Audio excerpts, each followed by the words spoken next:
ओम महालक्ष्मी नमः। ओम नमः शिवाय। आप सभी का हमारे YouTube चैनल पर हार्दिक स्वागत है। आज आप सुनेंगे मनोरथ पूर्ण करने वाली माता अन्नपूर्णा, माता महालक्ष्मी की कथा, लक्ष्मी चालीसा और आरती। जो भी व्यक्ति आर्थिक परेशानियों से जूझ रहे हों, वैसे व्यक्ति अगर माता लक्ष्मी के शरण में जाकर उनकी पूजा अर्चना और आरती रोजाना करें तो माँ प्रसन्न होकर उसके सभी कष्टों को शीघ्र हर लेती हैं। यदि आप माँ लक्ष्मी की कृपा दृष्टि अपने ऊपर बनाए रखना चाहते हैं तो अपने घर में रोजाना माँ लक्ष्मी की आरती जरूर करें। तो आइए सुनते हैं माता अन्नपूर्णा, माता महालक्ष्मी की बड़ी ही दुर्लभ और पावन कथा को आप कृपया पूरा अवश्य सुने। माता अन्नपूर्णा का 21 दिवसीय ये व्रत अत्यंत चमत्कारी फल देने वाला है। ये व्रत मार्गशीर्ष मास में शुक्ल पक्ष की प्रतिपदा से शुरू कर 21 दिनों तक किया जाता है। इस व्रत में अगर व्रत ना कर सके तो एक समय भोजन करके भी व्रत का पालन किया जा सकता है। में सुबह घी का दीपक जलाकर माता अन्नपूर्णा की विधि विधान से पूजा करें, भोग लगाएं, साथ में अन्नपूर्णा माता की कथा पढ़ें या सुनें। अन्नपूर्णे सदा पूर्णे शंकर प्राण वल्लभे ज्ञान वैराग्य सिद्ध्यर्थम भिक्षाम देहि च पार्वती। माता च पार्वती देवी पिता देवो महेश्वरः बान्धवा शिवभक्ताश्च स्वदेशो भुवनत्रयम्। एक समय की बात है, काशी निवासी धनंजय की पत्नी का नाम सुलक्षणा था। उसे अन्य सब सुख प्राप्त थे, केवल निर्धनता ही उसके दुख का कारण थी। ये दुख उसे हर समय सताता था। एक दिन सुलक्षणा पति से बोली, स्वामी आप कुछ उद्यम करो तो काम चले। इस प्रकार कब तक काम चलेगा? सुलक्षणा की बात धनंजय के मन में बैठ गई और वह उसी दिन विश्वनाथ शंकर जी को प्रसन्न करने के लिए बैठ गया और कहने लगा, हे देवादिदेव विश्वेश्वर, मुझे पूजा पाठ कुछ आता नहीं है, केवल तुम्हारे भरोसे बैठा हूँ। इतनी विनती करके वह 2-3 दिन भूखा प्यासा बैठा रहा। ये देखकर भगवान शंकर ने उसके कान में अन्नपूर्णा अन्नपूर्णा अन्नपूर्णा इस प्रकार 3 बार कहा। ये कौन क्या कह गया, इसी सोच में धनंजय पड़ गया कि मंदिर से आते ब्राह्मणों को देखकर पूछने लगा, पंडित जी अन्नपूर्णा कौन है? ब्राह्मणों ने कहा, तू अन्न छोड़ बैठा है सो तुझे अन्न की ही बात सूझती है। जा घर जाकर अन्न ग्रहण कर।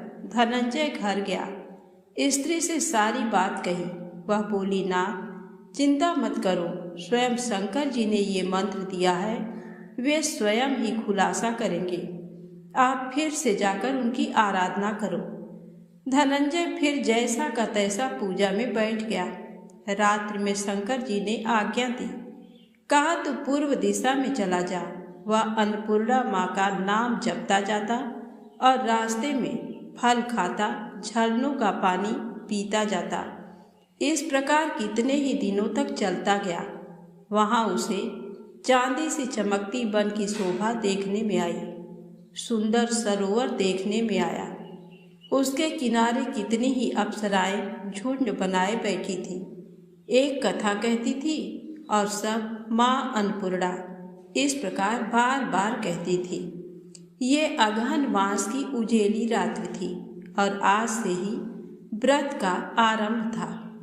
जिस शब्द की खोज करने वह निकला था वह उसे वहाँ सुनने को मिला। धनंजय ने उनके पास जाकर पूछा, हे देवियों आप ये क्या करती हो? उन सब ने कहा, हम सब माँ अन्नपूर्णा का व्रत करती हैं। व्रत करने से गई, पूजा क्या होता है? ये किसी ने किया भी है? इसे कब किया जाए? कैसा व्रत है और विधि कैसी है? मुझसे भी कहो। वे कहने लगीं, इस व्रत को सब कोई कर सकते हैं। 21 दिन तक के लिए 21 गांठ का सूत लेना चाहिए। 21 दिन यदि ना बने तो एक दिन उपवास करें। ये भी ना बने तो केवल कथा सुनकर प्रसाद लें। निराहार रहकर कथा कहें। कथा सुनने वाला कोई ना मिले तो पीपल के पत्तों को रख सुपारी या घृत कुमारी वृक्ष को सामने कर दीपक को साक्षी कर सूर्य, गाय, तुलसी या महादेव जी को बिना कथा सुनाए मुख में दाना न डालें। यदि भूल से कुछ पड़ जाए तो एक दिवस फिर उपवास करें। व्रत के दिन क्रोध ना करें और झूठ ना बोलें। धनंजय बोला, इस व्रत के करने से क्या होगा? वे कहने लगी, इसके करने से अंधों को नेत्र मिले, लूलों को हाथ मिले, निर्धन के घर धन आए, बाझल को संतान मिले, मूर्ख को विद्या आए। जो जिस कामना से व्रत करे माँ उसकी इच्छा पूरी करती है। वह कहने लगा, बहनों, मेरे भी धन नहीं है, विद्या नहीं है, कुछ भी तो नहीं है। मैं तो दुखिया ब्राह्मण हूँ। मुझे इस व्रत का सूत दोगी? हाँ भाई, तेरा कल्याण हो, तुझे सूत देंगी। ले, इस व्रत का मंगल सूत ले। धनंजय ने व्रत किया। व्रत पूरा हुआ। तभी सरोवर में से 21 खंड की सुवर्ण सीढ़ी हीरा मोती जड़ी हुई प्रकट हुई। धनंजय जय अन्नपूर्णा अन्नपूर्णा कहता जाता था। इस प्रकार कितनी ही सीढ़ियां उतर गया तो क्या देखता है कि करोड़ों सूर्य से प्रकाशमान अन्नपूर्णा माता का मंदिर है। उसके सामने सुवर्ण सिंहासन पर माता अन्नपूर्णा विराजमान है। सामने भिक्षा हेतु शंकर भगवान खड़े हैं। देवांगनाएं चंवर डुलाती हैं। कितनी ही हथियार बांधे पहरा देती हैं। धनंजय दौड़कर जगदम्बा के चरणों में गिर गया। देवी उसके मन का क्लेश जान गई। धनंजय कहने लगा, माता, आप तो अंतर्यामिनी हो, आपको अपनी दशा क्या बताऊं? माता बोली, मेरा व्रत किया है, जा, संसार तेरा सत्कार करेगा। माता ने धनंजय की जिह्वा पर बीज मंत्र लिख दिया। अब तो उसके रोम रोम में विद्या प्रकट हो गई। इतने में क्या देखता है कि वह काशी विश्वनाथ के मंदिर में खड़ा है। माँ का वरदान ले धनंजय घर आया। सुलक्षणा से सब बात कही। माता जी की कृपा से उसके घर में संपत्ति उमड़ने लगी। छोटा सा घर बहुत बड़ा गिना जाने लगा। जैसे शहद के छत्ते में मक्खियाँ जमा होती हैं, उसी प्रकार अनेक सगे संबंधी आकर उसकी बड़ाई करने लगे। सभी कहने लगे, इतना धन और इतना बड़ा सुंदर घर, संतान नहीं तो इस कमाई का कौन भोग करेगा? सुलक्षणा से संतान नहीं है, इसलिए तुम दूसरा विवाह करो।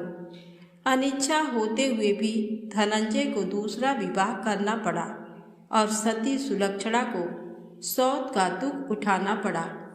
इस प्रकार दिन बीतते गए। फिर अगहन मास आया। नए बंधन से बंधे पति से सुलक्षणा ने कहलाया कि हम व्रत के प्रभाव से सुखी हुए हैं, इस कारण ये व्रत छोड़ना नहीं चाहिए। ये माता जी का प्रताप है जो हम इतने संपन्न और सुखी हैं। सुलक्षणा की बात सुन धनंजय उसके यहाँ आया और व्रत में बैठ गया। नई बहू को इस व्रत की खबर नहीं थी। वह धनंजय के आने की राह देख रही थी। दिन बीतते गए और व्रत पूर्ण होने में 3 दिवस बाकी थे कि नई बहू को खबर पड़ी। उसके मन में ईर्ष्या की ज्वाला दहक रही थी। सुलक्षणा के घर आ पहुंची और उसने वहां भगदड़ मचा दी। वह धनंजय को अपने साथ ले गई। नए घर में धनंजय को थोड़ी देर के लिए निद्रा ने आ दबाया। इसी समय नई बहू ने उसका व्रत का सूत तोड़कर आग में फेंक दिया। अब तो माता जी का कोप जाग गया। घर में अकस्मात आग लग गई। सब कुछ जलकर खाक हो गया। सुलक्षणा जान गई और पति को फिर अपने घर ले आई। नई बहू रूठकर पिता के घर जा बैठी। पति को परमेश्वर मानने वाली सुलक्षणा बोली, नाथ, घबराना नहीं, माता जी की कृपा अलौकिक है। पुत्र कुपुत्र हो जाता है पर माता कुमाता नहीं होती। अब आप श्रद्धा और भक्ति से आराधना शुरू करो, वे जरूर हमारा कल्याण करेंगी। धनंजय फिर माता के पीछे पड़ गया। फिर वही सरोवर सीढ़ी प्रकट हुई, उसमें माँ अन्नपूर्णा कहकर वह उतर गया। वहां जा माता जी के चरणों में रुदन करने लगा। माता प्रसन्न हो बोली, ये मेरी स्वर्ण की मूर्ति ले, उसकी पूजा करना, तू फिर से सुखी हो जाएगा। जा, तुझे मेरा आशीर्वाद है। तेरी स्त्री सुलक्षणा ने श्रद्धा से मेरा व्रत किया है, उसे मैंने पुत्र दिया है। धनंजय ने आंखें खोली तो खुद को काशी विश्वनाथ के मंदिर में खड़ा पाया। वहां से फिर उसी प्रकार घर को आया। इधर सुलक्षणा के दिन चढ़े और महीने पूरे होते ही पुत्र का जन्म हुआ। गांव में आश्चर्य की लहर दौड़ गई, मानता आने लगा। इस प्रकार उसी गांव के निसंतान सेठ के पुत्र होने पर उसने माता अन्नपूर्णा का मंदिर बनवा दिया। उसमें माता जी धूमधाम से पधारी, यज्ञ किया और धनंजय को मंदिर के आचार्य का पद दे दिया। जीविका के लिए मंदिर की दक्षिणा और रहने के लिए बड़ा सुंदर सा भवन दिया। धनंजय स्त्री पुत्र सहित वहां रहने लगा। माता जी की चढ़ावे में भरपूर आमदनी होने लगी। उधर नई बहू के पिता के घर डाका पड़ा, सब लुट गया। वे भीख मांगकर पेट भरने लगे। सुलक्षणा ने ये सुना तो उन्हें बुला भेजा, अलग घर में रख लिया और उनके अन्न वस्त्र का प्रबंध कर दिया। धनंजय, सुलक्षणा और उसका पुत्र माता जी की कृपा से आनंद से रहने लगे। माता जी ने जैसे इनके भंडार भरे वैसे सबके भंडार भरे, तो प्रेम से बोले, अन्नपूर्णा माता की जय हो। अब आइए सुने लक्ष्मी माता की कहानी। एक दिन लक्ष्मी जी की बड़ी बहन ज्येष्ठा ने उनसे कहा, बहुत दिनों से एक बात मेरे मस्तिष्क में कौंध रही है, सोचती हूँ कि तुमसे पूछूं या नहीं। लक्ष्मी जी ने मुस्कुराकर कहा, ऐसी क्या बात है बहन, मन में जो कुछ भी है निसंकोच पूछो। वैसे भी कोई बात मन में न रखकर उसका समाधान कर लेना ही बुद्धिमानी है। तब अलक्ष्मी ने कहा, मैं अक्सर यही सोचती रहती हूँ कि सुंदरता में हम दोनों बराबर हैं, फिर भी लोग तुम्हारा आदर करते हैं और मैं जहाँ भी जाती हूँ वहाँ उदासी छा जाती है। मुझे लोगों की घृणा और क्रोध का शिकार होना पड़ता है, जबकि हम दोनों सगी बहनें हैं। ऐसा क्यों? तब लक्ष्मी जी ने हंसकर कहा, सगी बहन या समान सुंदरता होने से ही आदर नहीं मिलता, उसके लिए अपने को भी कुछ करना चाहिए। लोग मेरा आदर इसलिए करते हैं क्योंकि मैं उनके घर पहुंचते ही सुख के साधन जुटा देती हूँ। संपत्ति और वैभव से आनंदित होकर लोग मेरा उपकार मानते हैं, तभी मेरी पूजा करते हैं। उधर तुम्हारा ये हाल है कि जिसके यहाँ भी तुम जाती हो उसको गरीबी, रोग और आपदा सहनी पड़ती है। इसी वजह से लोग तुमसे घृणा करते हैं, कोई आदर नहीं करता। आदर पाना है तो दूसरों को सुख पहुंचाओ। ज्येष्ठा को लक्ष्मी जी की बात चुभ गई। उन्हें लगा कि लक्ष्मी को अपनी महिमा का अभिमान हो गया है। उन्होंने तड़प कर कहा, लक्ष्मी, तुम मुझसे हर बात में छोटी हो, अवस्था में भी और प्रभाव में भी। मुझे उपदेश देने का भी विचार न करो। अगर तुम्हें अपने वैभव का अहंकार है तो मेरे पास भी अपना एक प्रभाव है। मैं जब अपनी पर आ जाऊं तो तुम्हारे करोड़पति भक्त को भी पल भर में भिखारी बना दूं। इतना सुनकर लक्ष्मी जी को हंसी आ गई और कहने लगी, बहन, तुम बड़ी हो इसलिए कुछ भी कह लो, लेकिन जहां तक प्रभाव की बात है मैं तुमसे कम नहीं हूँ। जिसको तुम भिखारी बनाओगी उसे मैं दूसरे दिन रंक से फिर राजा बना दूंगी। मेरी महिमा का अभी तुम्हें पता ही कहाँ है। अलक्ष्मी ने कहा, और तुम्हें भी मेरी महिमा का पता ही नहीं है।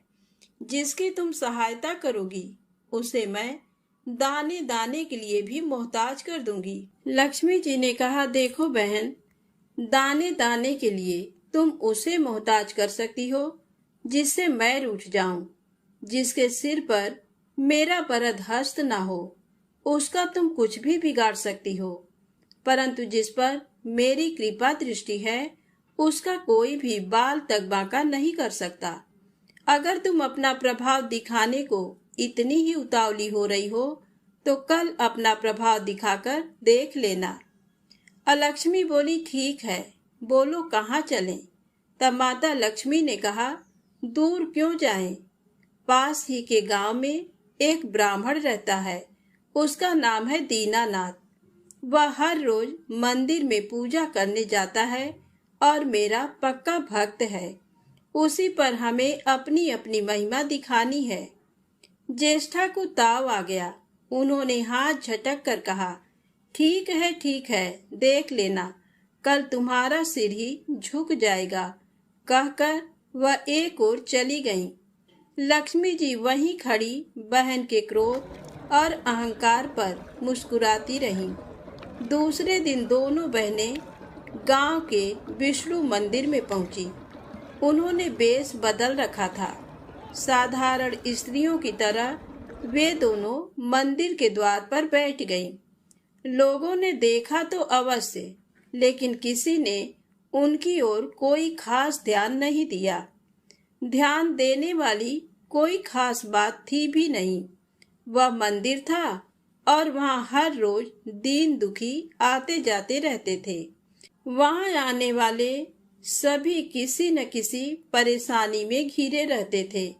फिर भला उन्हें किसी दूसरे की परेशानी से क्या सरोकार हो सकता था। थोड़ी देर बाद वहां दीनू पंडित आया। दोनों बहनों की नजरें उस पर जम गईं। पूजा करके जब वह लौटने लगा तो ज्येष्ठा ने कहा, लक्ष्मी, वह तुम्हारा भक्त आ रहा है, बन पड़े तो कोई सहायता करो। माता लक्ष्मी ने कहा, हाँ करती हूँ। लक्ष्मी जी ने एक पोला बांस दीनू के रास्ते में रख दिया, जिसमें मोहरें भरी हुई थी। ज्येष्ठा ने बांस को छूकर कहा, अब तुम मेरा प्रभाव भी देख लेना। पूजा करके लौट रहे दीनू ने रास्ते में पड़ा हुआ वह बांस का टुकड़ा उठा लिया। उसका विचार था कि वह किसी काम आ जाएगा। घर में 100 जरूरतें होती हैं।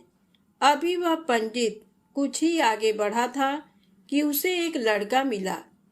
लड़के ने पहले पंडित जी से राम राम की, फिर बड़ी ही नम्रता से बोला, पंडित जी, मुझे अपनी चारपाई के लिए बिल्कुल ऐसा ही बांस चाहिए। दादाजी ने ये कहकर भेजा है कि जाओ बाजार से ले आओ। ऐसा बांस पंडित जी कहाँ मिलेगा? दीनू ने कहा, मैंने मोल नहीं लिया, रास्ते में पड़ा था सो उठा लाया। लो, तुम्हें जरूरत है तो तुम ही रख लो। वैसे बाजार में 1 रुपए से कम का नहीं है। लड़के ने चवन्नी देते हुए कहा, मगर मेरे पास तो ये चवन्नी ही है पंडित जी। अभी तो आप इसे ही रखिए, बाकी 12 आने शाम को दे जाऊंगा। पंडित जी खुश थे कि बिना किसी हील हुज्जत के रुपया कमा लिया। दीनू पंडित ने चवन्नी लेकर बांस लड़के को दे दिया और वह चवन्नी अपनी डोलची में रख दी। मंदिर के पास खड़ी दोनों देवियां ये सारी लीला देख रही थी। ज्येष्ठा ने कहा, लक्ष्मी, देखा तुमने, तुम्हारी इतनी सारी मोहरें मात्र एक चवन्नी में बिक गई। और अभी क्या, ये चवन्नी भी तुम्हारे भक्त के पास नहीं रुकेगी। चलो उसके पीछे चलते हैं और देखते हैं कि क्या होता है। दोनों बहनें दीनू के पीछे पीछे चलने लगीं। एक तालाब के पास दीनू ने डोलची रख दी और कमल के फूल तोड़ने लगा। उसी बीच एक चरवाहे का लड़का आया और डोलची में रखी हुई चवन्नी लेकर भाग गया। दीनू को पता ही नहीं चला। फूल तोड़कर वह अपने घर चलने लगा। इतने में वही लड़का आता हुआ दिखाई दिया, जिसने चवन्नी देकर उससे बांस ले लिया था। करीब आकर वह बोला, पंडित जी, ये बांस तो बहुत वजनी है। दादाजी ने कहा है कि कोई हल्का बांस चाहिए, इसकी चारपाई ठीक ना होगी। ये लीजिए, आप अपना बांस वापस ले लीजिए। कहकर उसने बांस पंडित जी के हवाले कर दिया। दीनू ने बांस ले लिया, लेकिन चवन्नी तो डोलची में थी ही नहीं। तब उसने कहा, बेटा, चवन्नी तो कहीं गिर गई, तुम मेरे साथ घर चलो, वहां दूसरी दे दूंगा। इस समय मेरे पास एक भी पैसा नहीं है। तब आप जाइए, मैं शाम को आकर घर से ले लूंगा। ऐसा कहकर लड़का अपनी राह लौट गया। बांस फिर से पंडित जी के ही पास आ गया और लक्ष्मी जी हौले से मुस्कुराईं। उनको इस प्रकार मुस्कुराते देखकर ज्येष्ठा मन ही मन में जल उठी।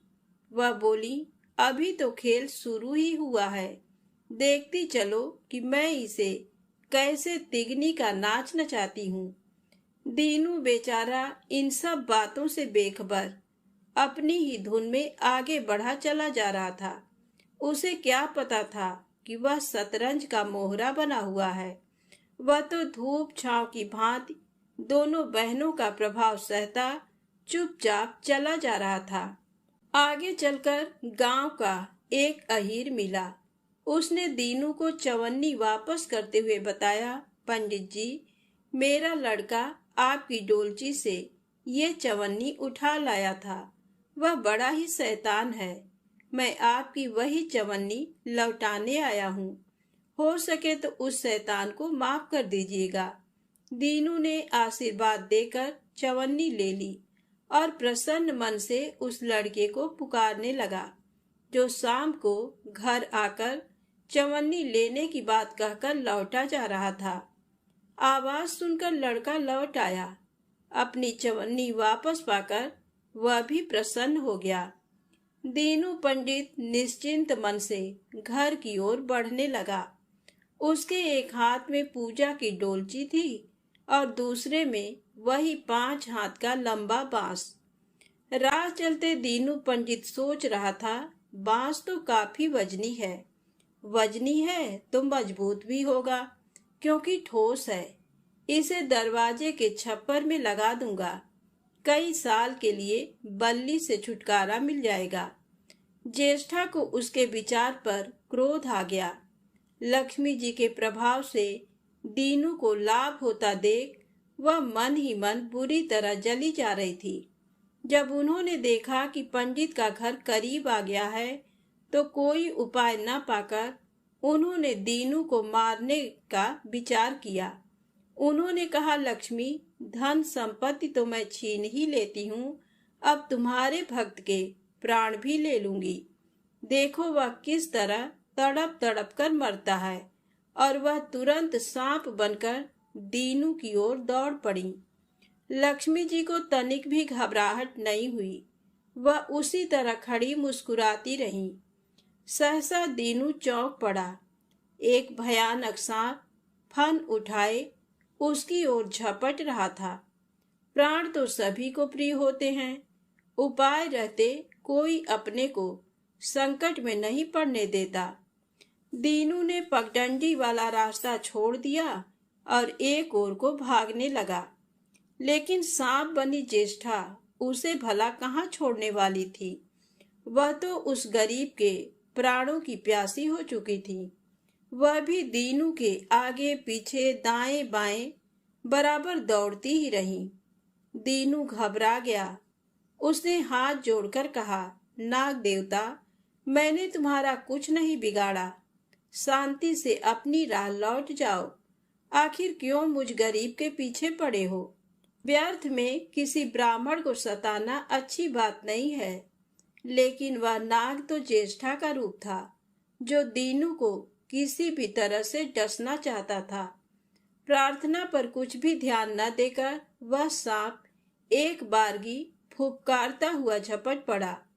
जब दीनू ने देख लिया कि बिना संघर्ष किए अब जान नहीं बचेगी, तो उसने प्राण रक्षा के लिए भरपूर जोर लगाकर वही बांस सांप के ऊपर दे मारा। धरती से टकराते ही बांस के दो टुकड़े हो गए और उसके भीतर भरी हुई मोहरें खन खनाकर बिखर गईं, जैसे लक्ष्मी जी हंस रही हो। दीनू के मुंह हैरतपूर्ण चीख सी निकली। अरे, थोड़ी देर के लिए वह ठगा सा खड़ा आंखें फाड़े उन मोहरों की ओर देखता रहा।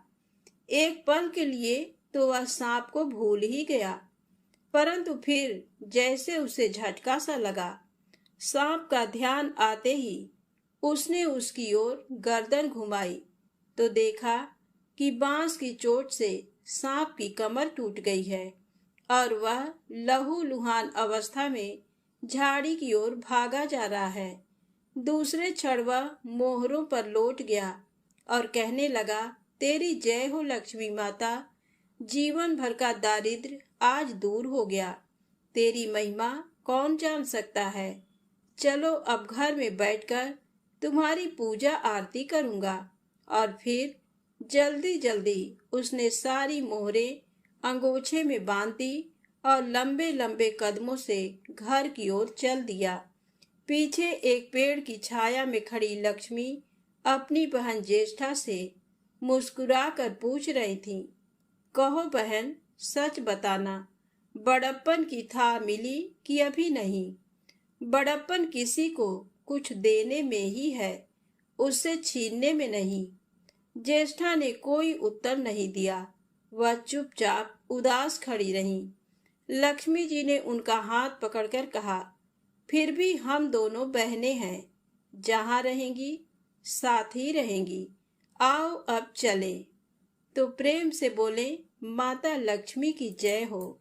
अब आइए सुने लक्ष्मी चालीसा पाठ और आरती। मातु लक्ष्मी करी कृपा, करो हृदय में वास। मनोकामना सिद्ध करी, पूर्वहु मेरी आस। यही मोर अरदास, हाथ जोड़ विनती करूं, सब विधि करो सुवास। जय जननी जगदम्बिका, सिंधु सुता मैं सुमिरऊं तोहि। ज्ञान बुद्धि विद्या दो मोहि, तुम समान नहीं कोई उपकारी। सब विधि पूर्वहु आस हमारी। जय जय जगत जननी जगदम्बा, सबकी तुम ही हो अवलंबा। तुम ही हो सब घट घट वासी, विनती यही हमारी खासी। जग जननी जय सिंधु कुमारी, दीनन की तुम हो हितकारी। बिनो नित्य तुम ही महारानी, कृपा करो जग जननी भवानी। केहि विधिया स्तुति करो तिहारी, सुध लीजय अपराध बिसारी। कृपा दृष्टि चितवो मम ओरी, जग जननी बिनती सुन मोरी। ज्ञान बुद्धि जय सुख की दाता, संकट हरो हमारी माता। चीर सिंधु जब विश्व मथायो, 14 रत्न सिंधु में पायो। 14 रत्न में तुम सुख राशि, सेवा कियो प्रभु बनिदासी। जब जब जन्म जहाँ प्रभु लीना, रूप बदलता सेवा कीन्हा। स्वयं विष्णु जब नर तनु धारा, लिन्हेउ अवधपुरी अवतारा। तब तुम प्रकट जनकपुर माही, सेवा कियो हृदय पुलकाही। अपनाया तो ही अंतर्यामी, विश्व विदित त्रिभुवन की स्वामी, तुम सम प्रबल शक्ति नहीं आनी। कहला महिमा कहाँ बखानी, मन क्रम वचन करे सेवकाई। मन इच्छित वांछित फल पाई, तजी छल कपट और चतुराई। पूजहि विविध भांति मन लाई, और हाल मैं कहाँ बुझाई। जो यह पाठ करे मन लाई, ताको कोई कष्ट न होई। मन इच्छित पावे फल सोही, त्राहि त्राहि जय दुख निवारिणी। त्रिविध ताप भव बंधन हारिणी, जो चालीसा पढ़े पढ़ावे। ध्यान लगा कर सुने सुनावे, ताको कोई न रोग सतावे। पुत्र आदि धन संपत्ति पावे, पुत्रहीन अरु संपत्तिहीना।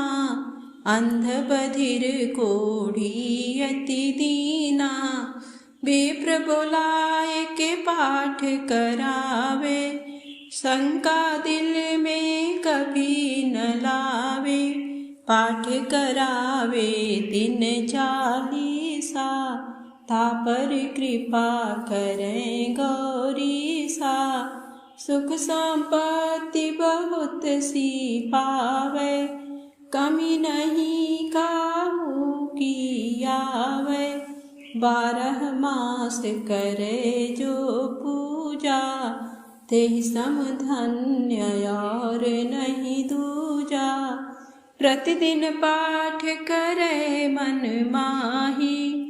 उन सम कोई जग में कहूँ नाही, बहुविधि क्या मैं करऊँ बड़ाई। ले परीक्षा ध्यान लगाई, कर विश्वास करे व्रत नेमा। होय सिद्धि उपजय उर प्रेमा, जय जय जय जय लक्ष्मी भवानी। सब में व्यापित हो गुण खानी, तुम्हरो तेज प्रबल जग माही। तुम सम को दयालु कहूँ नाही, मोहि अनाथ की सुधि अब लीजे। संकट काटि भक्ति मोहि दीजे, भूल चूक करी क्षमा हमारी।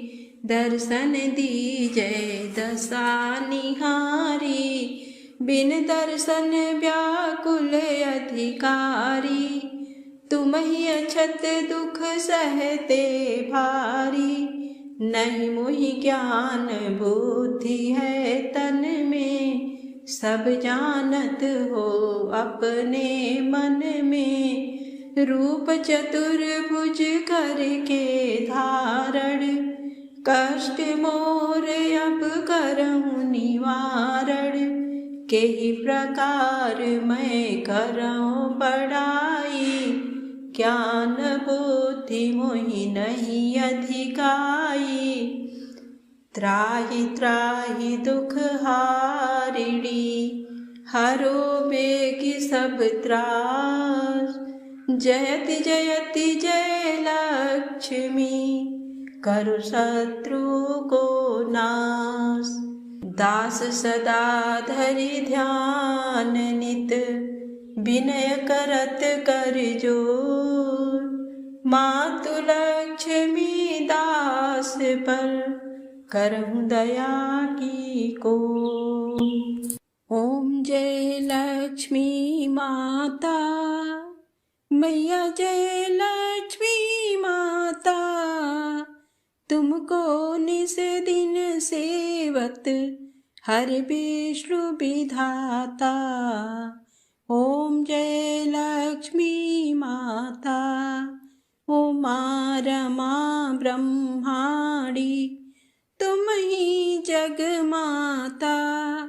सूर्य चंद्रमा ध्यावत सूर्य चंद्रमा ध्यावत नारद ऋषि गाता। ओम जय लक्ष्मी माता। दुर्गा रूप निरंजनी सुख संपत्ति दाता। जो कोई तुमको ध्याता जो कोई तुमको ध्याता रिद्धि सिद्धि धन पाता। ओम जय लक्ष्मी माता। तुम पाताल निवासिनी तुम ही शुभदाता।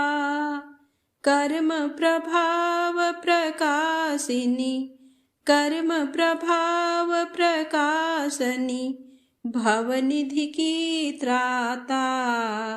ओम जय लक्ष्मी माता।